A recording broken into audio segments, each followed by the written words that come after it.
no you like kamutiabum mamu mayenko because wakwa osi omu kwai wan kura ne benya o masa yansan kofo mo back no mo masa shan kwasum na se na mesa he ne mempreda Moses so de mo nko kire nsraban sister bia wa kire nsraban e wo yade mo ache wa kire nsraban e wo sigade mo ache wa kire nsraban e wo amane a wo na mu no mo ache enipa bebre fi se ba bia nka wo gira no e wo se utimi gira wa forever but when am say no mo mfiri wona mo nkomonim sister nsraban bia wa kire wo mu no onyankopon wo tumi ade anyina ayo no men ni sioni awira ho nhya wo krasoma onyame mu ni oye God knows better than you e biara de wo fam no wo de ye niam bi efo botaye binti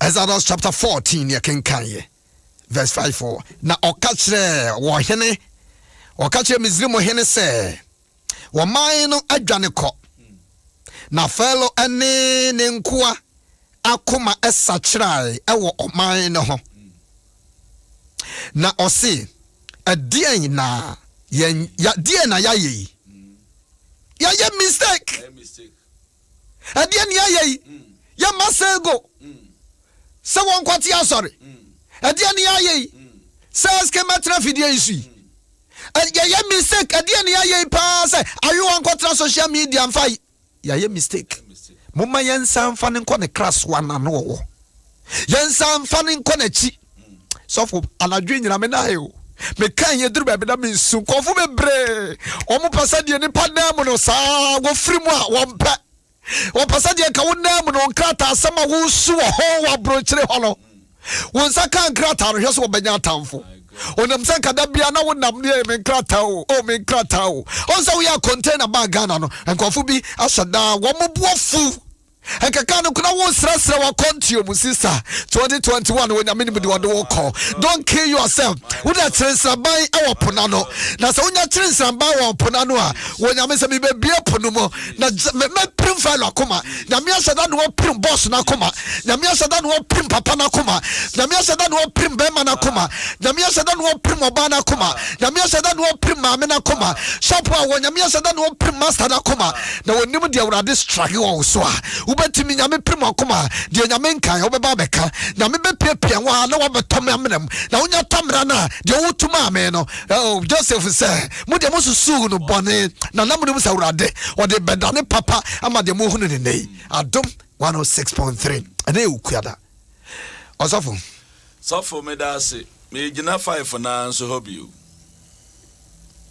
o se na obeka kire Pharaoh say oman na dwane eko oman na dwane eko enti Pharaoh ne ne dom one no officials o makoma sachirai then ya ye na the secret is na nyame hyase na wo wake o wasi meshe da prim na koma so me medika aka say onipa bia nyame design onipa bia life amano enti o life de baby obefa nyame na na design so for how mo nyame na design o fa mani ma nyame na design enti sabiri ni nyedura na nyame na aka so ba na jiwa nobody can change the plans of God enti o sha si na obeka kire Pharaoh ne dom say oman na dwane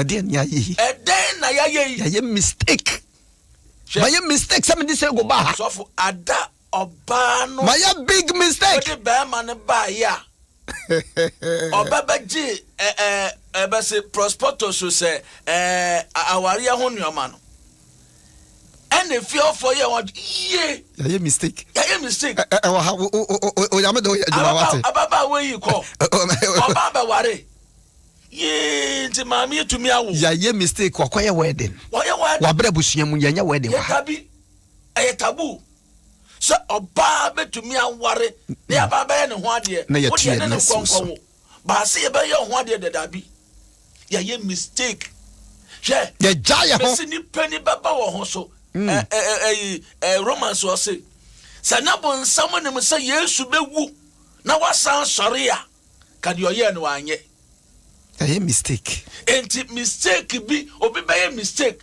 what the ho. Obi by a mistake, I'm with Sudan. Obi by a mistake, my second papers.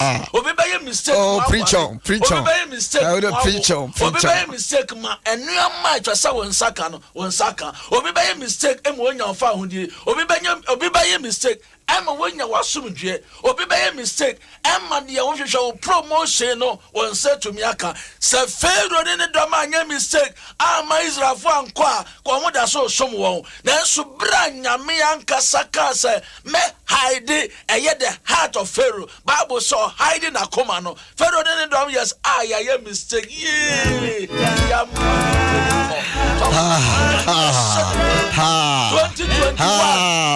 2021 Kristo dream on awurade a waka sama ne ma nyina tadi oh just say we want free to bia no name obi say we ya ja no enti na me pa ka opesa nka wo gina ho no mu a na we stagnant da bia wo enkwasie ye ndwuma boy enti wan na obesom ye enti ye hwema nkofo yakọ na wan na ensom ye obi koka kire follow say omo dwane koi obi no wane why Mama kai mi teacher ochire made form 3 your friend me so say baby obia na yesi emfa de katra sekan mra ye be kwa akodo dade no enti oye no se mesika na oye nam so say obi afa mesika na so who is obi is also we do pa what we tie be munu me classmate for am abrochiri ni mo Ghana asiwa who is Obi? Who is Obi? And I'm so Obi. Obi is Obi. Obi, I'm so Obi. No, person me camp bro. I was like, who is Obi? And I'm so Obi. Somebody. Obi kwa kachira. Obi na wakoka ya no. No officer wakoka. Na wani maguase. But no one say wakoka na nyame apiapia wo mo. So Obi be ye two. Obi beye yanka ne say obeye ade bia ye fa so ye de yi wodi wadwuma na wo mu no obi beye obi a ye fa so am wonim nyam adadi wonim nyam bede e go say nipa na akoka nche Pharaoh ke bia Pharaoh nte eti obi baba akokọ achi obi ma wo me nyame na epiepia no wo de me say me nyame epiepia nkofo na wo mo hwe wo de mo na wo mo twetwe wo mo nsresere obi aye na dwere say de wo fam nka wo de tra ho saa da bia na wo enkomesie na wo su na wo di awere ho na wo kra awere ho obi koka kire obi say ekuya nya ne nkrata o wati ana akosi nya ne nkrata o wati ana ayo asba bia de atwamu leso obi koka kire no asemo if you beto aso na eso obi koka kire menim de wo fem ebia na mane ni su ahye wo kra so ma bia kenkan ye no eye Exodus chapter 14 verse 1 ho ede eba from 1 BC 5 na oka kire Misrim hene se oman no adwane ko na Pharaoh ne nkoa akoma sachrai oman no eho na ose edien na yaye se yama Israel ajayen asom akuri tinka odie yakwa forever somsa yakwa forever somsa sane ni papa no sane ni papa no da bia nka disijapta da bia utifie ni akwa ni adikisi ajaw okoba se ayiko se yae enkrane temade yae na kada bia nti wokọ wonyawo se wonso wapia wo so kwai wo so nyame adom manya adwuma bi wo ha na mekọ na afi nipa na komatu Ode kwa man for wedding sa ode obi ama wedding da bra ni bisa say oh na ababa wa na nka me betu kwan no woda so ho anana me nipa de say wode wonim wo mo fie wo mo yirese ya enipa dwene nyo enipa bi no adwene nyo e ka obi nkuna nkasa wode da bia no de ade pankwa na wode fa na obi anyenko a wonyamese me prim na koma na mas do wa yemu no me mfa wo ho ncha wo da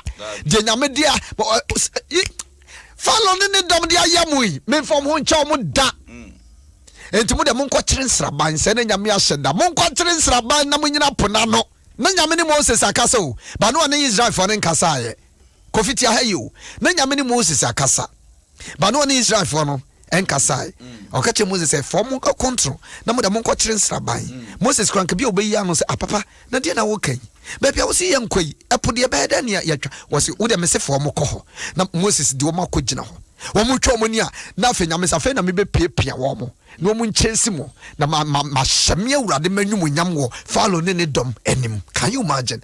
Me si nyame be hyɛ wo nwum nyam hɔ na wo bɔ so na make say me de no my god nyame be ma wo na nwum nyam aba wo awarem na me be ma na nwum nyam aba wo business num and found it said nipa bi agu no ebi nipa bi prane wo matrase let them sitting where let them mention your name on the river ma wo montrase nka de ombeka bia ba nyame say me a measure the prim na koma na me piapia wo mo no mo di mo chi ya krofi ba hwɛ Pharaoh ne dom no na abaye o nyame say Moses mo nkɔ kyere nsraban na enkɔfo na yɛ omadwene sɛ yɛgya wo mu yi hɔ na bɛba bɛsom yɛ yɛnsa nkɔfa wo mmra back me ka hyɛ awurade anyuonyam sɛ 2020 deɛ na wo na mu no wo ba 2021 kɔfo bi pɛ sɛ ɔmo sa atwe kɔ back na nkada bi esu ne awerɛhoɔ na sigye deɛ na wo timu na da bia wo kɔnkɔfo wedding na da bia wo de nkrata asɛm akɔntie mu hɔ adwuma no nya bi nyɛ awareɛ nso ɛma hwɛ sɛ no abrosa tenten a na me ka ho asɛm kyerɛ wi na obi aforo sɛ wayɛ fed up in life ɔpɛ sɛ ogya ne ho firi soro na ɔbɛhwe fam na wɔwuo enipa baako penti no hwɛ de we a ambulance ne kasi ahodrone doctors ekotwa adan ho hyiaye pa na wo hwe e Germany na Mrs. Tadi Sunday me na me hwe niema 1-2 me say wow enti Kagana ha na me dwene ho nipa ba ko penti o nipa ba ko hwe ambulance cars atwa all the areas hia hospital cars Kofi me wo Germany na me kai se na me ko factory na broni bi wote eyi no so minim se na say wabo wanum nsa traso say whatever na woda you know so basa sa pion ho na jamade me saka say passport wa ha trako e minimum de ebesi wa say ina oda ho na obi twa akotifo no say obi da na wo hwe passion wo de be pagya no chese o mo drashit na ko hospital ni pa wa ko pe no wo de mo obi nkoda ha sesi ayi wo gro ho aka be fa so patrap wa na adwen wo ho wa na adwen wo ho ewiase Mama ye mengurate. Dia wonem bia no sister me de hya wo baka kire wo se. Ye nyankopon na ye di na chie no. Wongu wani mu asesa ada. Enipa betimi ne wo wie. Se de enra ne ye ka no. Wo gya wo mo. Nyame se monko. Na wo bia ko ka kire Pharaoh ne dom se ye gya wo mo koi. Hwa na besom ye. Wo nya kwa forever. Edu bia wo betimi asom obi. Wo hu se nyame pagyawa na sa ye ne ya. Rubia betimi asum obi ofie o made wa bra be ma no be se wo pe eya busuafo ya medical catcher me se me kyere nkofo adwuma mako 8 obi anya ba bia sia obi ne shop kama abrebi no moko no me ye ni penti ye ahani ade wo esie adom 106.3 ena otie agrofi me pesa wo de ayam hye ebo bompa ye obi bia wo nyame ya jai no ama empo 2021 nyame de na ahye ne mu e ka obi ko na asa twa ko Jesus ama ne mu na twa ko biem go back ko disi ja no awade awko ye wo mpe go back na sa ko trefie adwuma na wonya ye no go back ye yi wodi na sa ko trefie ni antwetwe wo akontom ye mo back na sa bra Ghana ne nsrew ya ye mistakes ye man tu kwan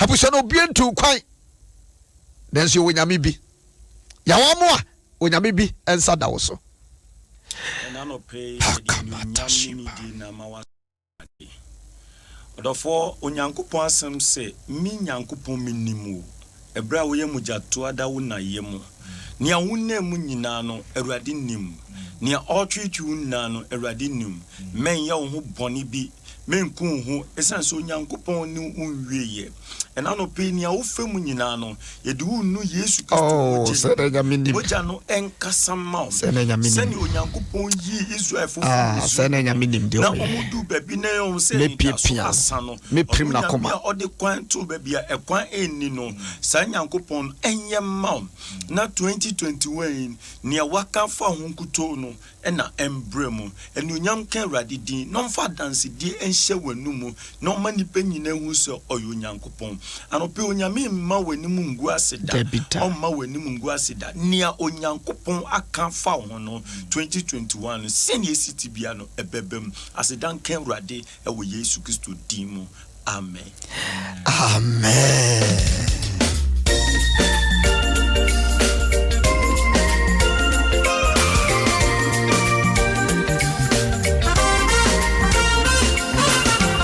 Thank you. God bless you. Prophet Gabriel.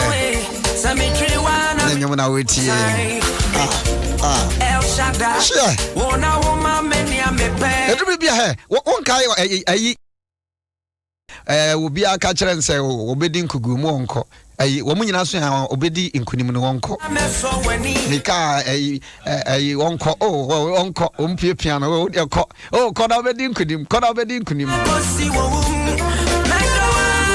ana wɔhwɛ prophet ni nyina ano so ne yame sɛ mahyɛda na mapie pia wo mo sɛ wo nya ne saa sɛ nyame pɛ sɛ oku a obepie pia papa wo so wodi nkunim so enkɔfo ni nyina so nkɔmɔ se o aka ba akɔpɛ yɛ nkɔfrɛ no so we de ɔmpɛ masɛm ɔba ɔbɛka kyerɛ me sɛ me medi nkuku ampa ɔba no so okɔ anana woni nkunim ɔse sɛ meka kyerɛ mo ka kyerɛ sɛ wɔhene we de ɔmpɛ masɛm prophet we ɔmpɛ masɛm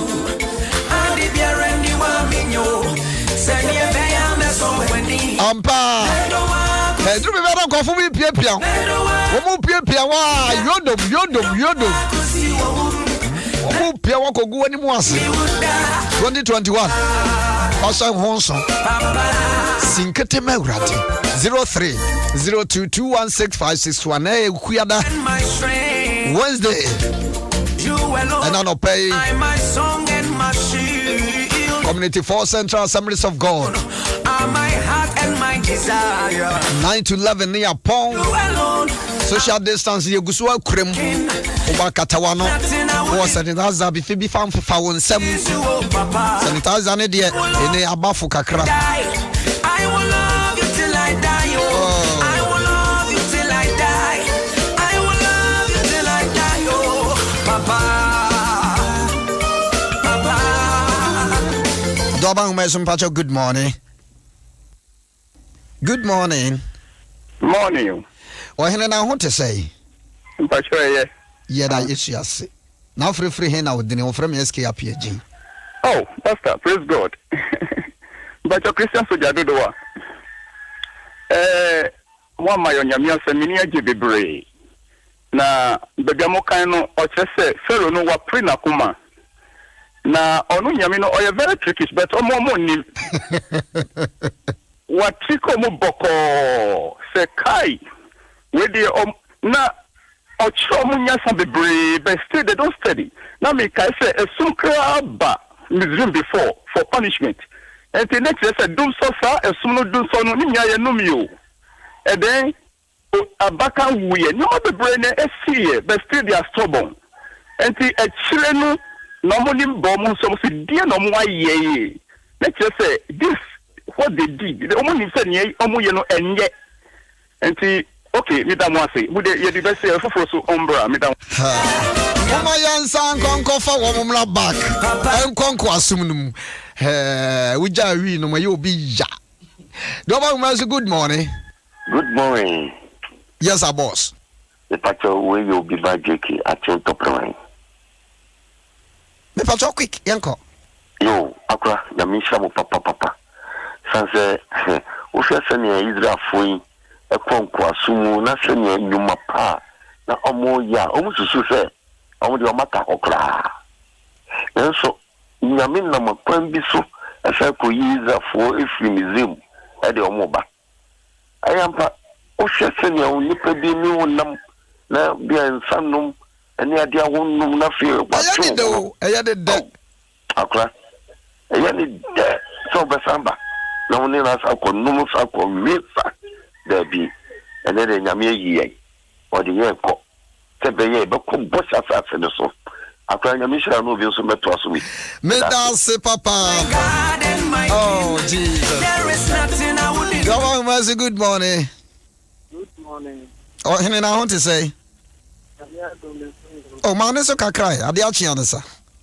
Oh, so nyame adom me ho ye. Aha. Oh, ye tie o. Aha. Pepo so nyame sira mo kese. Nyame ye mo kese. Amen. By this sebra mo kase. Obi wa hunyi mu, obi asem o ka enra no. Beka se nyame asema mo se mo ne kase, wa na me frɛ me se. On family radio ne so api. Nyame sira mo e won krofa mo tani fi owu amem. Nyame sira mo e won tema kese a mo ye because it do that me bu ho na ko se no akọ. Na se bu ayi tie mo asem na. Wa beka se ipi esani ye. Nyame on fa mo fi adomu ko adomu. No ma mo message esin say na de bia mo yi bia man. Nyame nya mo kese. Mense me das papa. Oh, papa, I will love you till I die. Go on, Mercy, good morning. Good morning. Pacha na ho te say. Yamina dum na wosa. Yes, you are Dauroma. Ya da masi. Ya fam sister ma. Ka sisi kaswa. Na dodo na mo wa na mfa na sister kuna wuti ma aba ne chen wa kaswa. Ya da masi. Tem kwasha mo de hyeyen. Aduma sofo nyame nka mo ho na mo awia seman na na gana na na jaye hia no nyame aya mo Yesu amen Amen. My family last caller. Papa. Go on, Mercy, good morning. morning also for mbacho na mo te say Nyankopon tom metia po mebloso. also for a friend o kan jechi mikasa free adanse asoko a ebe na oboase. Oh, okay. Also for nyame onhira mu pa ne da bia nyame asem a mo hira mu ache de bre. Ese se 2021 a yesini ma ni kwan se ye prim yakuma ni ti onyankopon asem. Dan se de na o kan se ti bia bia ni o mu a ye free mu no e wo bi ya ti ese se ye free mu a ye de anya si nyame so na bribia so modi afutuo ni nyame asem maye no ye ma ye ni si onyankopon ko a na ebewie ye so fu nyame onhira mo bra mo asi Menso me das papa. Song and machine. Me de ofre phone nyina si ha se. Are my heart and my desire. You alone. Continue ni guso akoso Bishop ya usansa shia demo. Sin I wouldn't do just to please you, oh papa. I will love you till I die. Modena fa ho hye mu bi. Love you till I die, oh. I will love you till I die. Ya ne ken. I will love you, Ya me no wi. oh papa.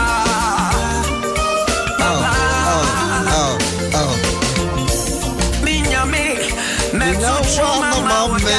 Oh, minyame. Na wa me. Me bo me sama Oh, mama mu. Unimi wo.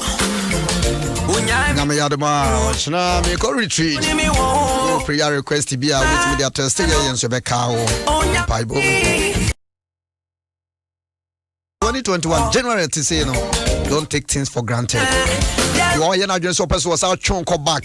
Just to please. Robin adwuma wo ya wo se wo jai. Ye bi ya. Na bia be sin konwa bia na wo kwa. Ya twam police fo oba na wo twam ko ha. I will love you till I die, oh. I will love you till I So for better me do contact now to in case of we person will be a ofrewa. So we are yes 21 days ni bi na ya shasi ntino.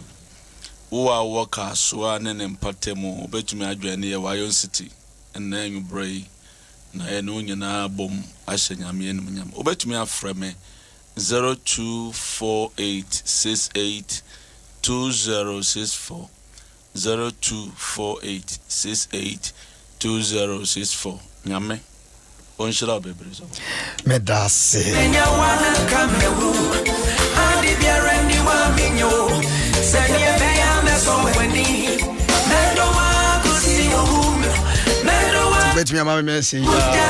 Kyle 0244 278545 0244 278545 and open Bible because community for Central Assemblies of God James Secondary School Naturwa Mama Julie once so minimum years say watching me yaduma your birthday happy birthday in advance Julie maybe I will be a riding count home no one to name entro zone clothing boutique shop I walk Jim opposite you we do once mubia na toys na shenta de ffffcc ho koho okwa da was Mr. Brana beja tade ni bihye so juri na me nshraw no wonte ne mo nchraw na wonya okase me sorry su bishop ya osu ansan betene nka koso ma fidie ne na ha efise wonyame enam nanumu asem so ebe ma won so so wadi me sama ma won ko wa